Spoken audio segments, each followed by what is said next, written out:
Hello students, आप देख रहे हैं smart education with Gautam sir channel YouTube का। आज मैं यूपी बोर्ड इंटरमीडिएट का प्रोज की बुक का चैप्टर 1 लेसन 1 लेके आया हूं और ये है एक गर्ल विद बास्केट। एक लड़की बास्केट के साथ, या दूसरी तरह से कह सकते हैं टोकरी वाली लड़की। ठीक, तो इसमें देखते हैं ये चैप्टर यहां से स्टार्ट होता है, लेकिन इसके पहले चैप्टर के बारे में क्या है, लेसन में क्या दिया हुआ है, वो सारा इसमें मिलेगा। और जो लेखक है वो इसने क्या कहा है, ये कौन है, कैसे है, इसके बारे में यहाँ मिलेगा। तो मैं ये पूरी चीज समझाने की कोशिश करूंगा। आप मेरी वीडियो को बिना स्किप किए हुए देखें, आपको 100% पूरी नॉलेज मिलेगी। इसके बाद तुम्हें किसी दूसरे वीडियो को देखने की आवश्यकता नहीं पड़ेगी।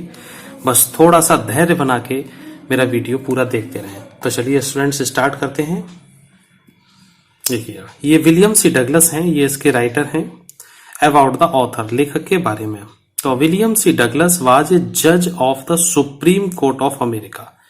जो विलियम सी डगलस हैं, ये सुप्रीम कोर्ट अमेरिका के जज थे। He visited India in 1950। ये 1950 में भारत आए, या भारत भ्रमण किया। He went to Ranikhet from Delhi. वो गए रानीखेत को दिल्ली से, वो दिल्ली से रानीखेत गए। He met all sorts of people. ये अलग अलग तरह के लोगों से मिले रास्ते में।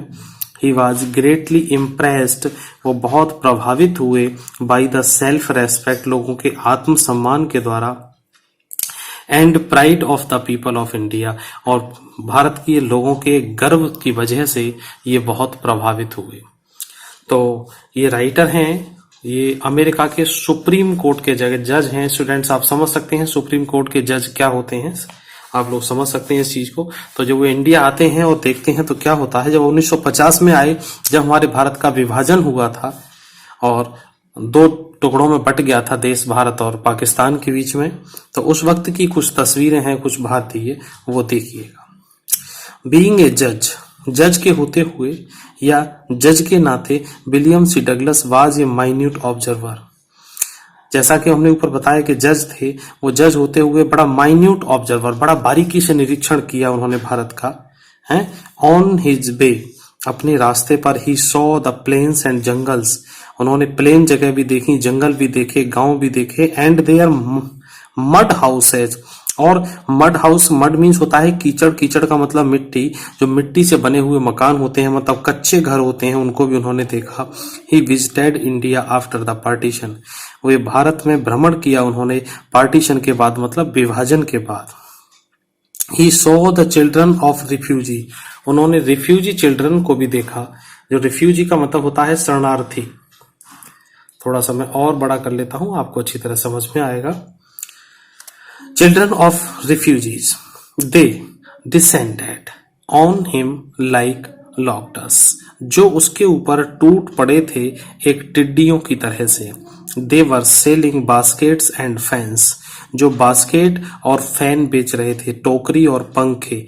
वो देखें आप लोगों ने, कुछ खजूर के, कुछ लकड़ी के, कुछ अलग अलग तरह के जो हाथ की बनी हुई चीजें होती हैं, जो कई जगह स्टेशन पर बिका करती हैं, उसी दृश्य का वर्णन है इसके अंतर्गत। तो वो देखते हैं, वो क्योंकि ये जज हैं, वो ट्रेन से और कार से गए हैं, तो जहां जहां ट्रेन का सफर है वो उन्होंने बड़ा बारीकी से अध्ययन किया है उसका। चलिए आगे। अमोंग देम, उनके बीच में, was a beautiful girl of 9, उन ये इतने सारे शरणार्थी लोग जो बेच रहे थे, उनके बीच में, among them was a beautiful girl of 9, 9 साल की एक लड़की सुंदर सी। She was an aggressive vendor, वो बड़ी जुझारू, वेंडर का मतलब बेचने वाली थी।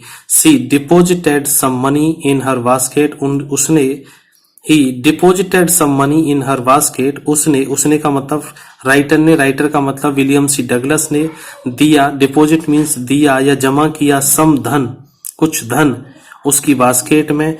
एंड ट्राई टू एक्सप्लेन, और उसको बताने की कोशिश की, that he could not buy the basket, कि वो बास्केट नहीं खरीद सकता है। एट दिस, इस पर, सी वीप्ड, वह रो गई। And return the money to him, और धन वापस कर दिया उसको।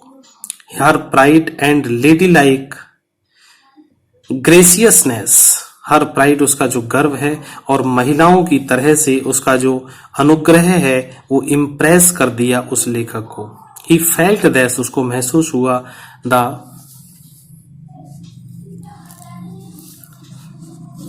सॉरी आपको दिख नहीं रहा है। He felt that the people of India had a passion, जो भारतीय लोगों में जो पैशन है, पैशन का मतलब होता है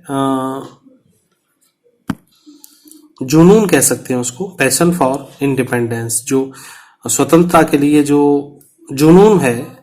दे हैड प्राइड, उनमें वो गर्व है, सेंस ऑफ डिजेंसी, बड़ी उपयुक्तता है, एंड सिटीजनशिप, और बड़ी नागरिकता है उन लोगों के साथ, नागरिकता के गुण हैं उनमें। तो स्टूडेंट्स यहाँ से हमारा चैप्टर स्टार्ट होता है।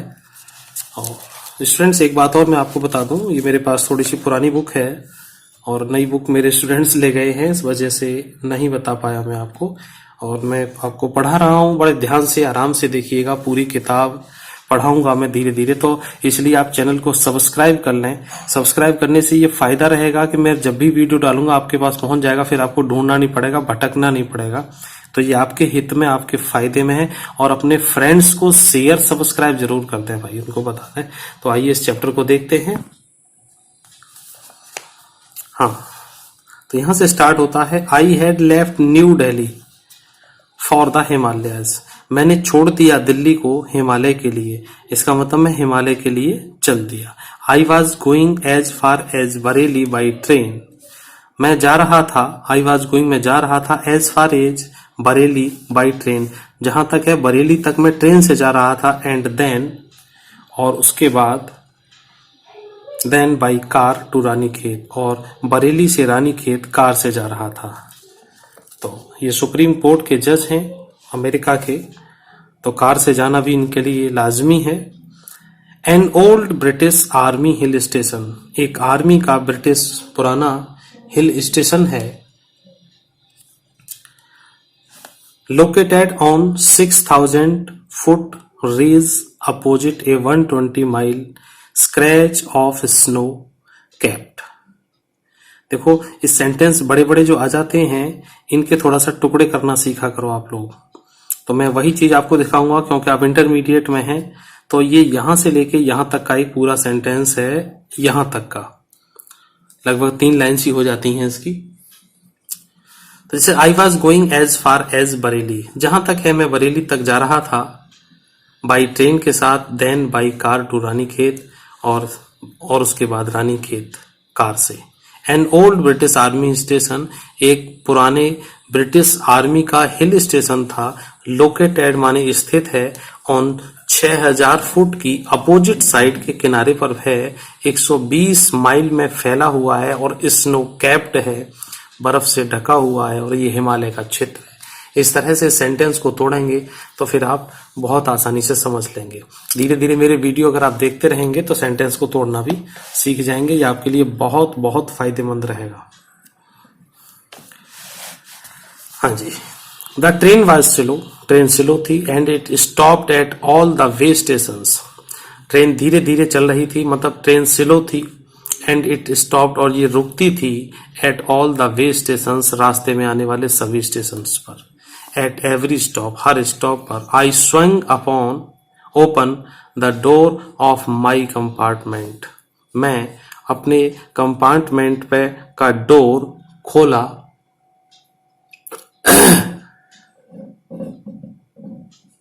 And walked the platform.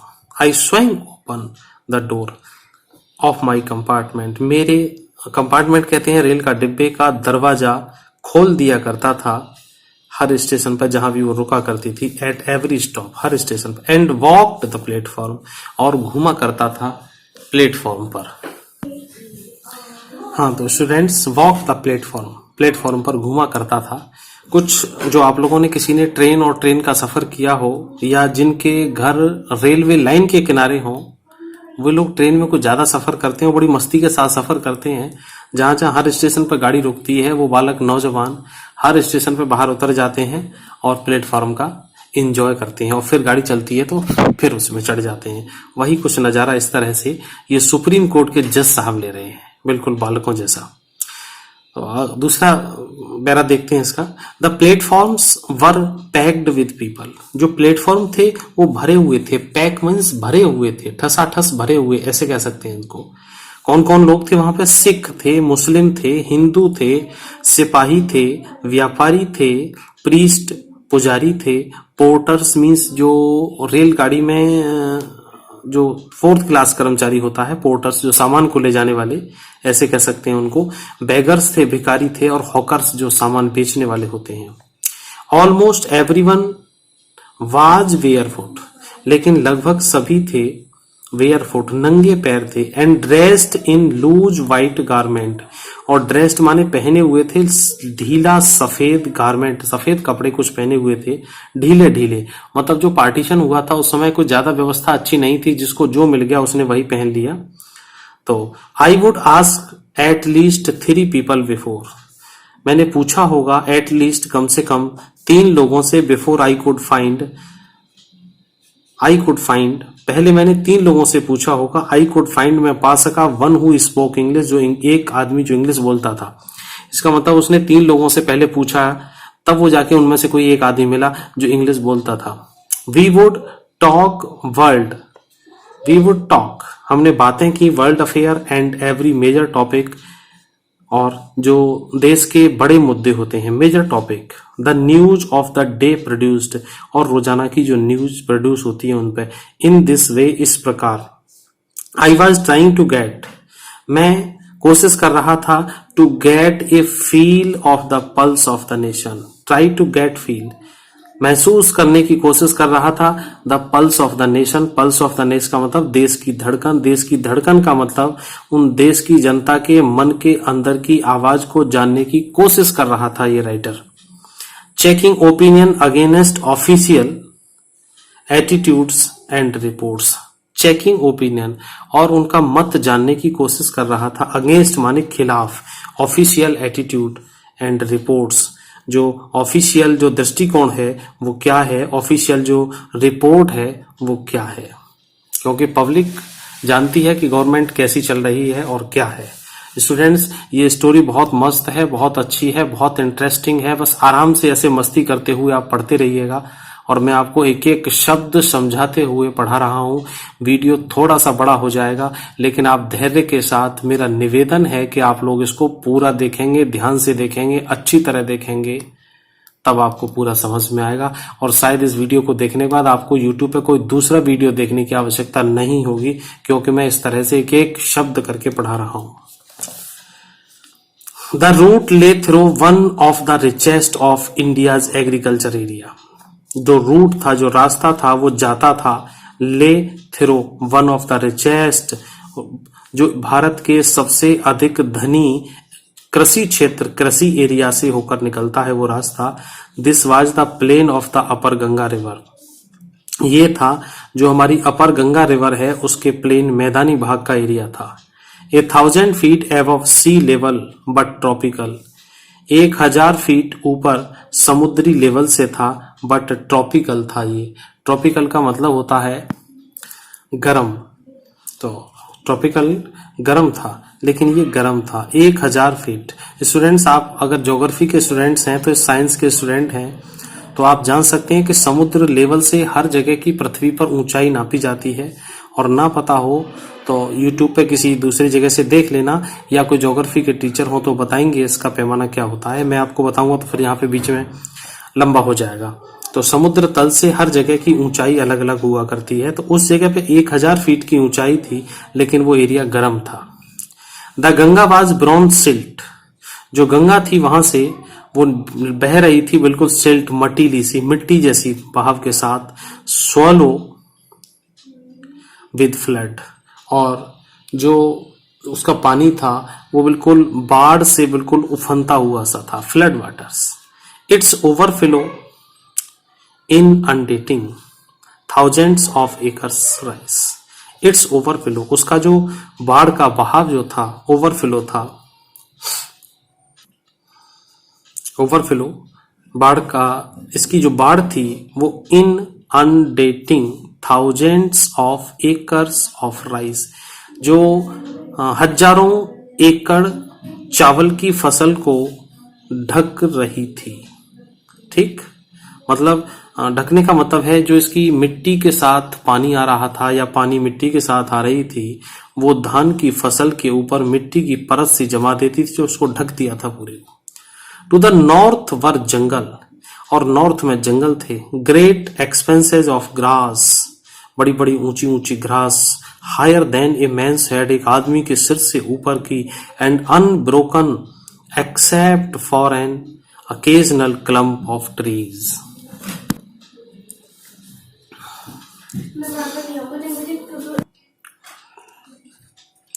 Great expanses of grass higher than man's head and unbroken except for an occasional clump of trees. Unbroken, बिल्कुल unbroken का मतलब होता है जिनके बीच में कोई ब्रेक ना हो, जुड़ाव ना हो, पूरी एक लगभग। On occasionally clump of trees, पेड़ एक दूसरे से सटे हुए, इसको जो दूसरी भाषा में कहते हैं झुरमुट बन जाते हैं पेड़ों के, इनके बीच बीच में। हाँ, the home of tigers, tiger के घर हो जाएं, एलिफेंट्स के, पाइथन्स और कोबराज, कोबराज सांप होता है, पाइथन भी एक जीव होता है, एलिफेंट आपने जानते ही हैं, और टाइगर आपने जानते हैं, सबके उसमें घर बन गए थे उसके अंतर्गत। तो वहां बिल्कुल ऐसा लग रहा था, बिल्कुल पूर्ण जंगल, घना जंगल, जहां पेड़ों के बीच में कोई गुंजाइश ही ना हो किसी तरह की। Everywhere else there was flat land running to the horizon, और एवरीवेयर प्रत्येक जगह पे, else there was flat land running to the horizontal.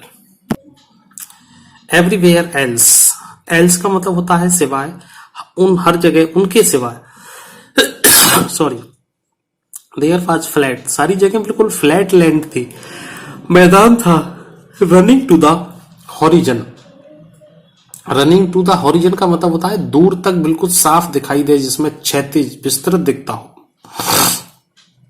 But dotted here and there, लेकिन कहीं कहीं पर बीच बीच में कुछ डॉटेड थे। डॉटेड किस चीज के थे? अ सीक्रेट बनियन ट्री, बीच में बनियन ट्री था, बरगद कहते हैं इसको, और बाई रॉ ऑफ पाकर ट्रीज, और जो पाकर ट्री होती है उसकी भी लाइन बनी हुई थी। स्टूडेंट्स अगले पेज पे, मेरी किताब में अगला पेज है, अब आपकी में जो भी हो वो अपना देख लें, आपको साफ दिख रहा है। Sorry, shaped like elms and having thick twisted trunks.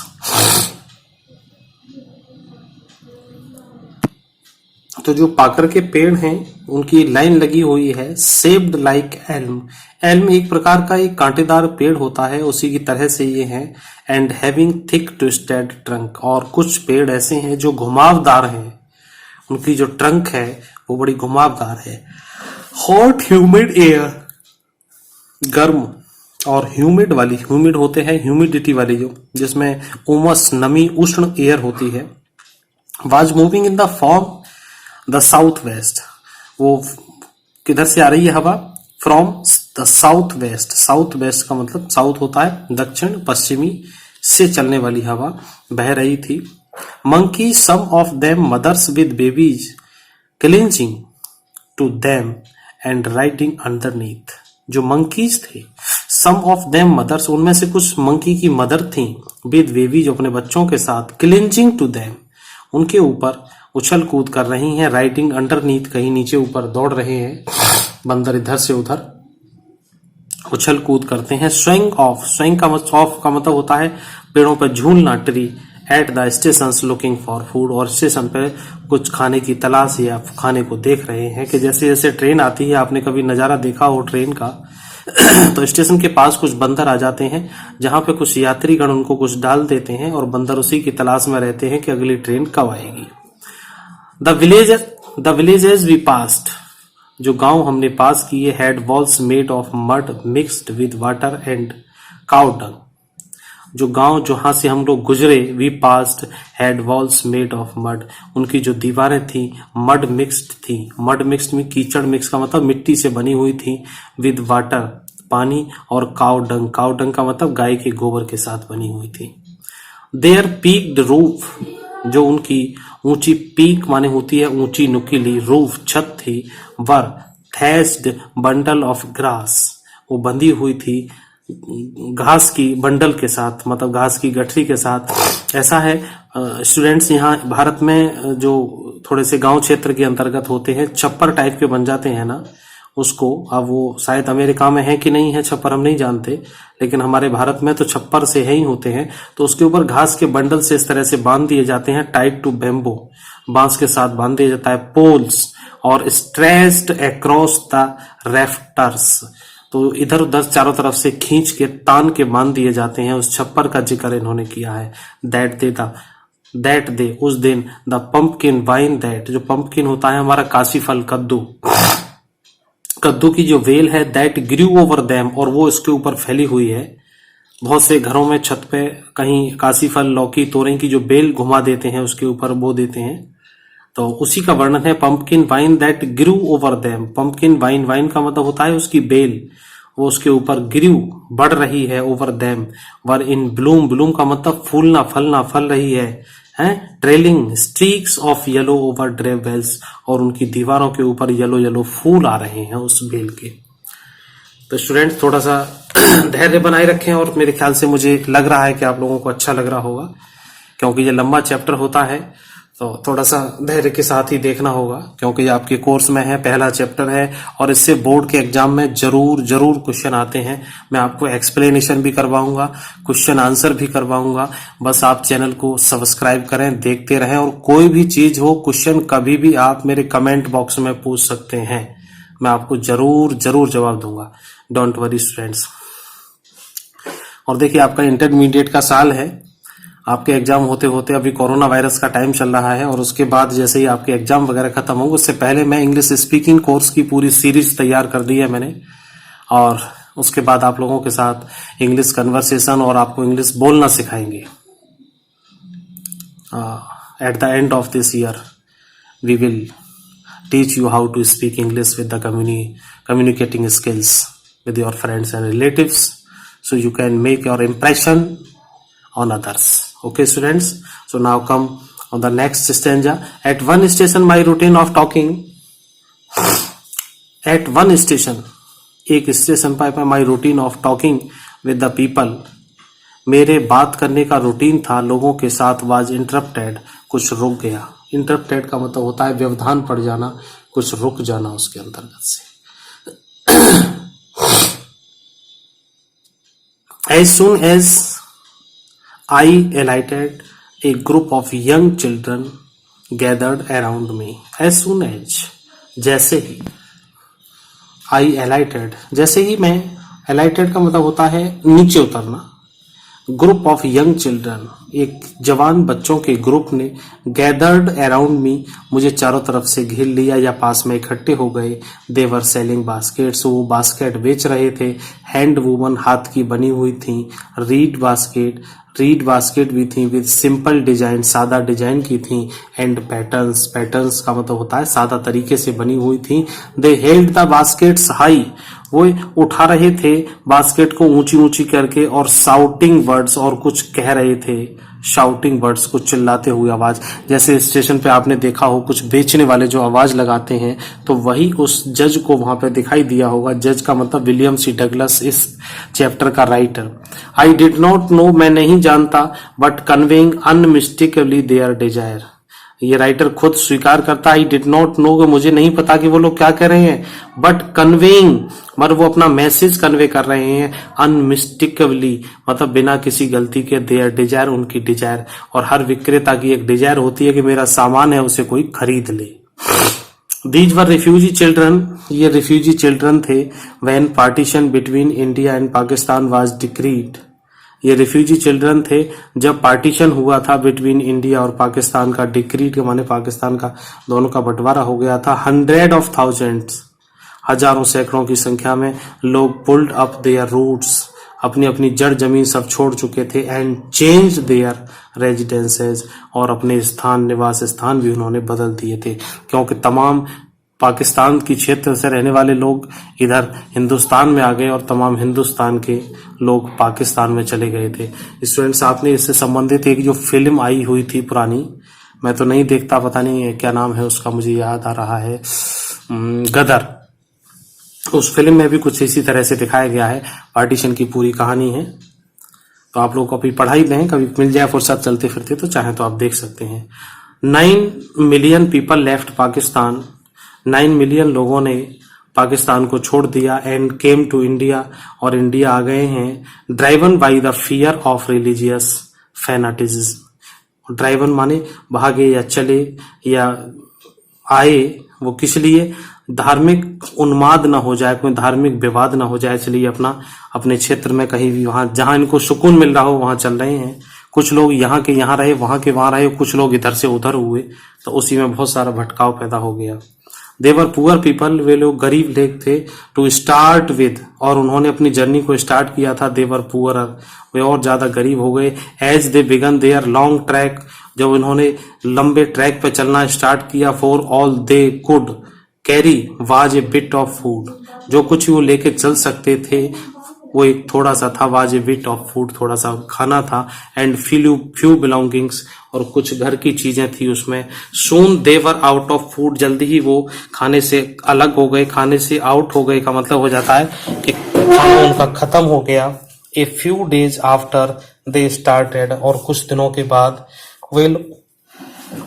वे लोग स्टार्टेड क्या करने लगे, they began to fall by the way side, और वो गिरने लगे वे साइड, रास्ते के किनारे पर, from the weakness of hunger, hunger की वीकनेस के कारण, and died where they fall, और वो मर गए जहां वो गिरे थे। वो जब भूख से आदमी चलेगा पाकिस्तान से लेकर यहाँ तक या यहाँ का पाकिस्तान के लिए, तो जहां भी वो रहेगा चलेगा, खाना खत्म हो जाएगा, खाने की कोई व्यवस्था तो कोई थी नहीं, आज जैसी व्यवस्था नहीं थी, 70 साल पहले की कहानी है।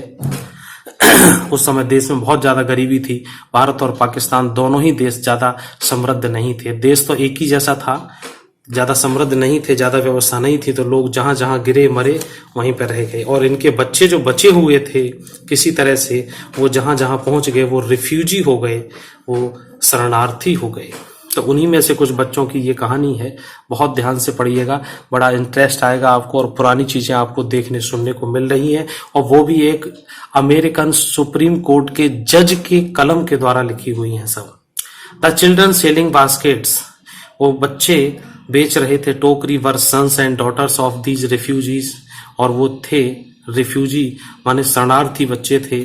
दे और देयर पेरेंट्स और relatives had gathered in the cities, वे बच्चे, उनके पेरेंट्स, उनके रिलेटिव, वो इकट्ठे हो गए किसी शहर में जहां भी उनको जगह मिल गई, setting up stalls, manufacturing simple article, trying to make a living in a market already over crowded.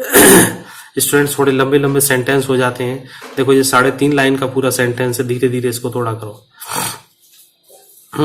दे, वे और उनके माता पिता, रिलेटिव्स हैड गैदर्ड, इकट्ठे हो गए, इन द सिटीज, शहरों में, सेटिंग अप स्टॉल्स, कहीं उन्होंने स्टॉल लगा लिया, मैन्युफैक्चर किया कुछ छोटी छोटी चीजों का, trying to make living a market, और उन्होंने अपनी आजीविका चलाने के लिए कोशिश की इन द मार्केट में, ऑलरेडी ओवर क्राउडेड, जो ऑलरेडी ओवर क्राउडेड थी, भीड़ से भरी हुई थी।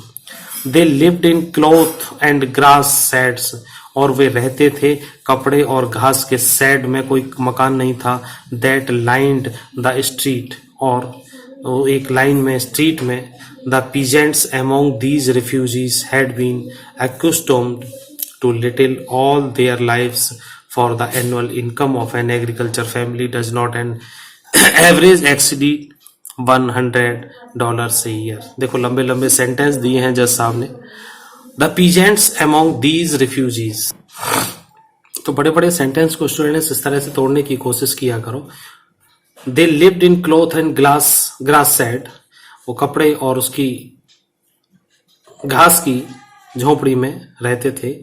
दैट लाइन द स्ट्रीट, जो स्ट्रीट की लाइन में थी। The peasant among these refugees, peasant among these refugees,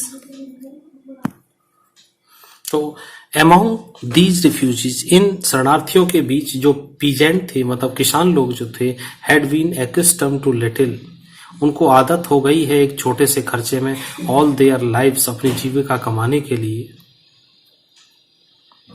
और the annual income of an agriculture family, जो किसान परिवार के थे, उनकी फैमिली की जो इनकम थी, does not on the average exceed $100 a year.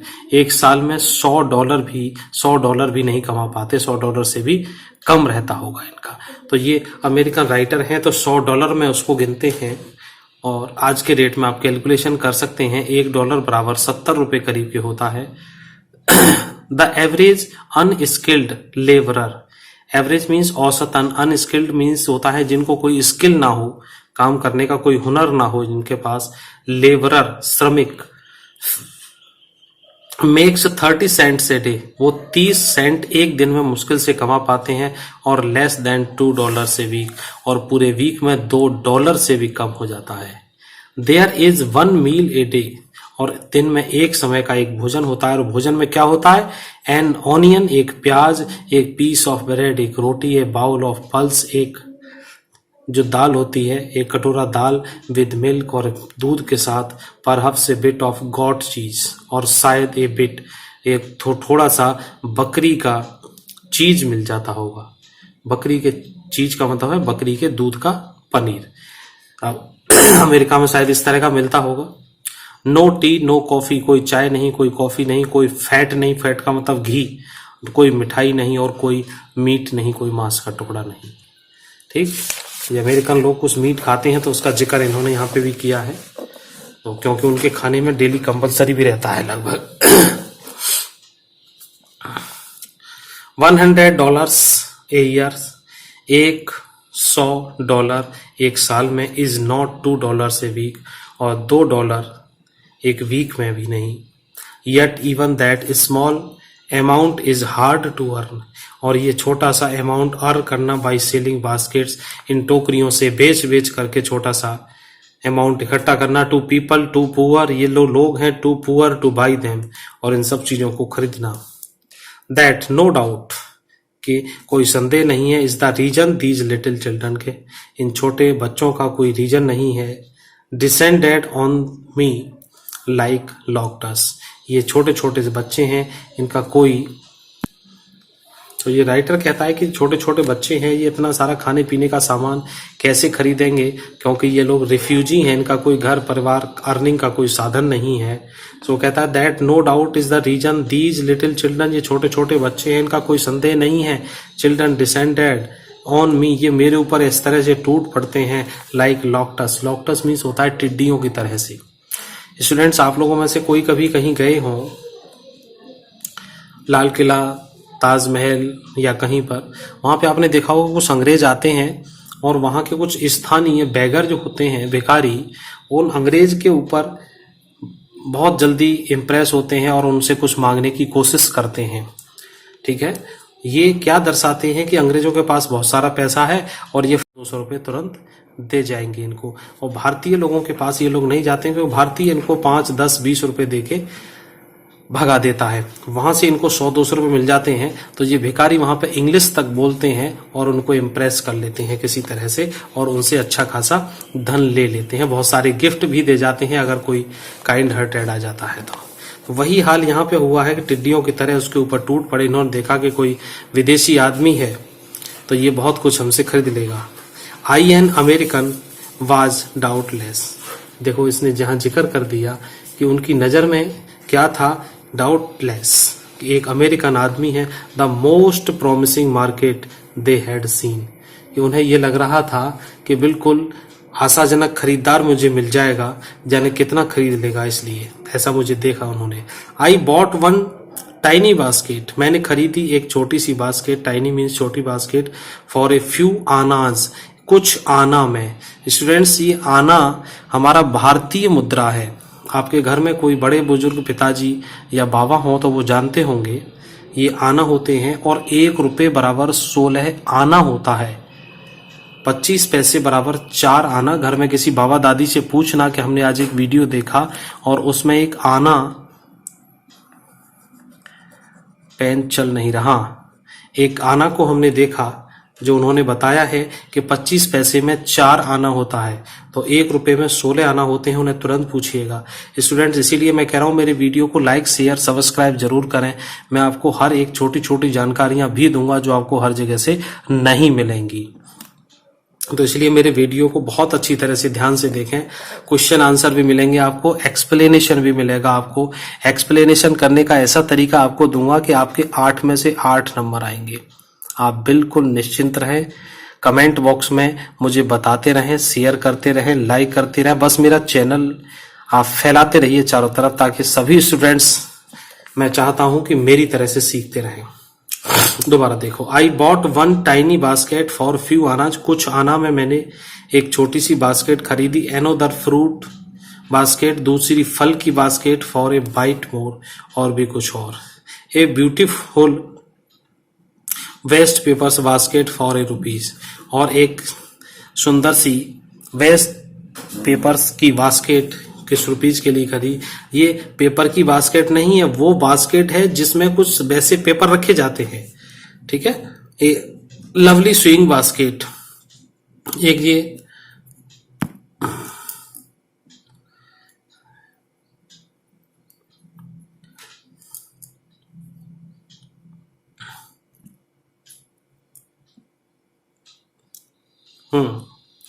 A lovely swing basket. Swing basket का मतलब होता है जिसमें कुछ सिलाई का सामान रखा जाए।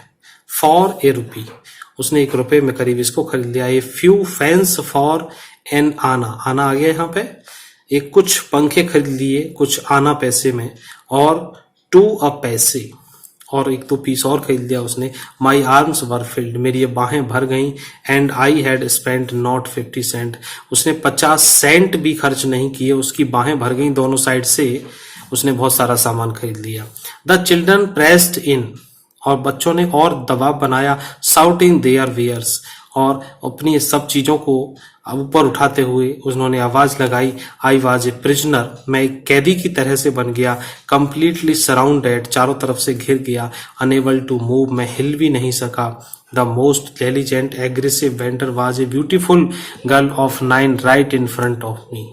अब कहानी यहां से शुरू होती है। जिस बात के लिए इसने पूरी स्टोरी लिखी है वो कहानी अब यहां से शुरू होती है स्टूडेंट्स। वो चारों तरफ से घिर गया है, दोनों बाहें उसकी फुल हो गई हैं, और अब वो कुछ खरीद नहीं सकता। बच्चों ने पूरी तरह से घेर लिया है। अब सामने का नजारा दोबारा से देखिएगा क्या होता है। The most diligent aggressive vendor was a beautiful girl. Most diligent, एक अच्छी सी जुझारू टाइप की, बेंडर, बेंडर मीन्स बेचने वाली लड़की।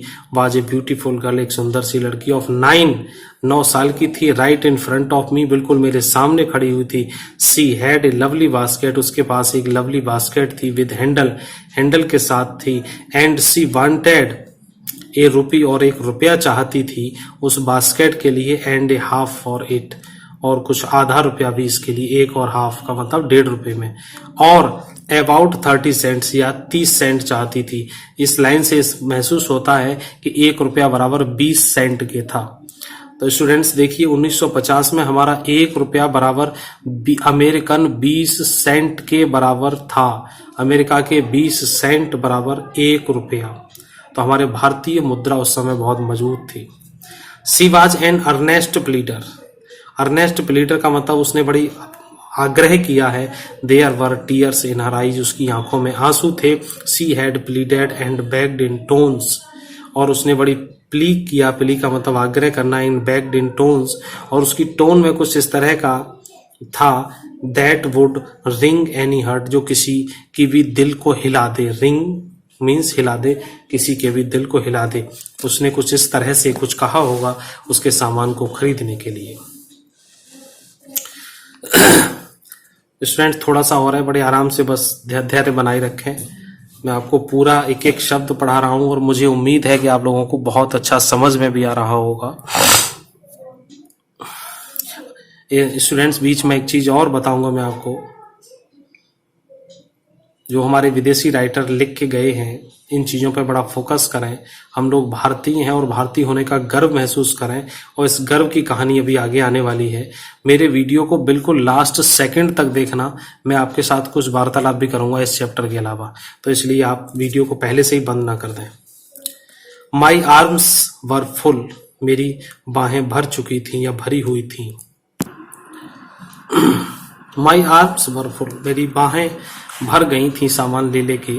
आई हैड नो रूम, रूम का मतलब यहाँ कोई कमरा नहीं है उस जगह पे, उसका मतलब है कि मेरे पास कोई स्थान नहीं था। लेट एलोन एनी नीड, मुझे कोई आवश्यकता भी नहीं थी। फॉर एनोदर बास्केट, किसी बास्केट के लिए, क्योंकि वो कई पहले से ही खरीद चुके थे। बैलेंसिंग माई बास्केट, अपनी बास्केट को संभालते हुए।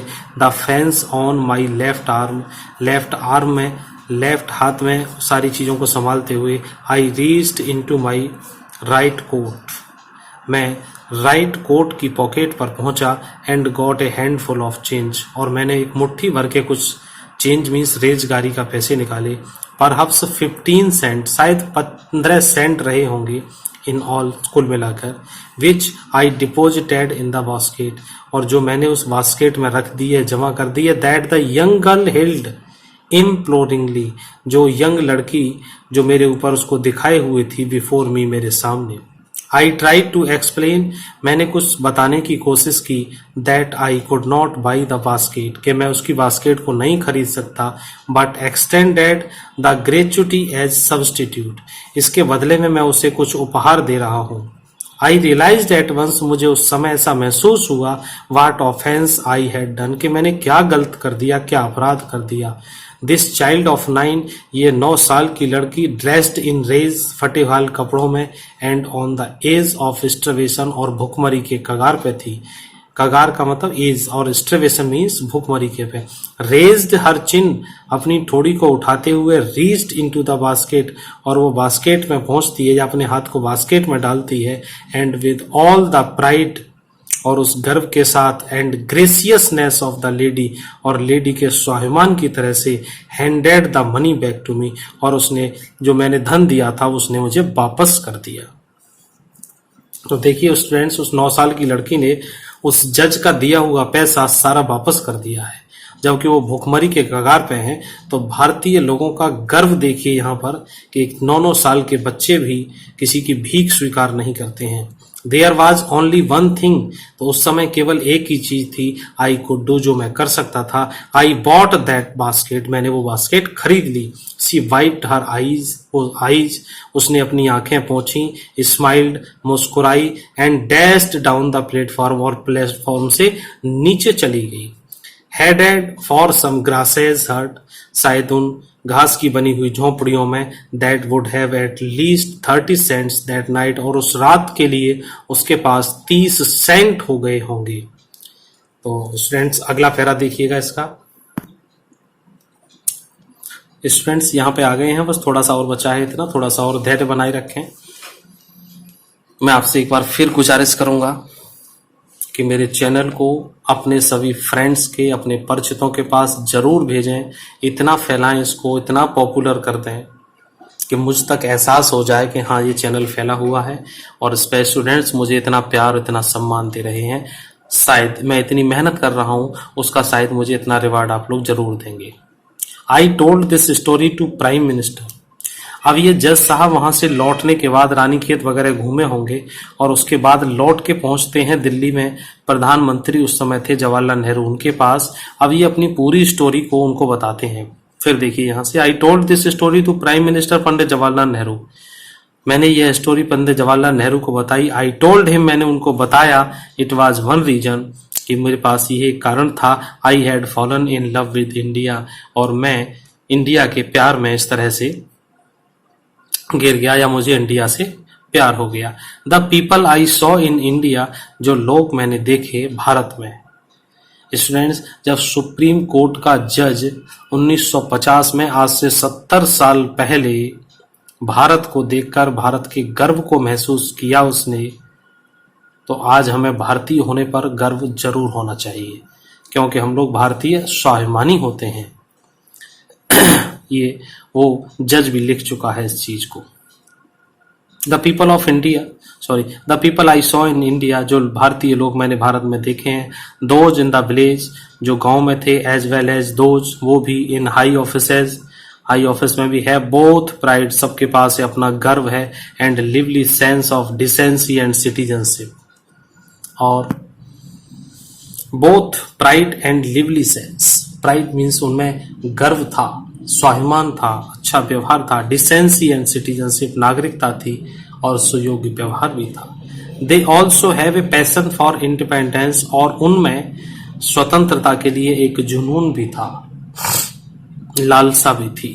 दिस ब्यूटीफुल चाइल्ड, ये सुंदर सी लड़की, बॉर्न इन स्क्वेलर एंड पॉवर्टी, जो जन्मी थी हैं गंदगी में और गरीबी में जन्मी हुई थी, अनएजुकेटेड, जो पढ़ी लिखी नहीं थी, in both grammar and manners, ना तो इसमें कोई ग्रामर का था। देखिए स्टूडेंट्स, ग्रामर का मतलब केवल इंग्लिश ग्रामर से नहीं है, ये हिंदी की भी ग्रामर होती है, संस्कृत की भी ग्रामर होती है, जो उस भाषा की बारीकियां देती हैं, वो हर एक विषय की ग्रामर होती है, हर भाषा की ग्रामर होती है। तो वो कह रहे अनएजुकेटेड थी लड़की उन दोनों चीजों में, ग्रामर में भी और मैनर में भी। अब झोंपड़ी में रहने वाली लड़की से एक महलों वाली लड़की जैसी कैसे उम्मीद कर सकते हैं, लेकिन उसके पास गर्व मौजूद था, स्वाभिमान, पैशन मौजूद था, जो उस जज को भा गया। Had given me a glimpse of the warm soul of India. दोबारा देखें, दिस ब्यूटीफुल चाइल्ड, ये सुंदर सी लड़की, बॉर्न इन स्कूलर और पॉवर्टी, जो गरीबी में और गंदगी में पैदा हुई, अनएजुकेटेड, अनभिज्ञ थी, अशिक्षित थी, इन वो दोनों चीजों में, ग्रामर में भी और मैनर में भी, तौर तरीकों से भी। कोई स्कूली शिक्षा तो उसको मिली नहीं थी। हैड गिवन मी, जिसने दिया मुझको, एक glimpse of warm soul of India, soul कहते हैं आत्मा, इंडिया भारत की गर्म आत्मा की झलक उसने दे दी, भारत की आत्मा की भाव प्रधान इसने एक झलक मुझको दिखा दी। तो ये स्टूडेंट्स, यहाँ तक ये चैप्टर आपका पूरा होता है। मैंने आपसे वादा किया था कि 2 मिनट की बस बात करूंगा, चैनल से कहीं जाइएगा मत। मैं आपको फिर दोबारा से बताना चाहता हूं कि इसके क्वेश्चन आंसर वगैरह सब कुछ आगे वाले चैप्टर में सारे करा रहा हूं, एक एक करके। आप एक एक करके इन सभी को मुझे देखते चले जाएं, और मुझे लाइक, शेयर, सब्सक्राइब आप जरूर करेंगे, मैं ऐसी उम्मीद करता हूं। और ये प्रोज का चैप्टर है, मैंने आपको बहुत अच्छा पढ़ाने की कोशिश की है, बस इसके लिए आप मेरे साथ प्यार बनाए रखें। और बहुत बहुत धन्यवाद, आपने बड़े सुकून के साथ देखा है इसको। स्टूडेंट्स एंजॉय करें, घर पे रहें, कोरोना का टाइम चल रहा है, ये अब चल रहा है मई 2020 में, आगे भगवान मालिक है। और बस ठीक है, अपना ख्याल कीजिए students. Have a nice day, thanks for watching.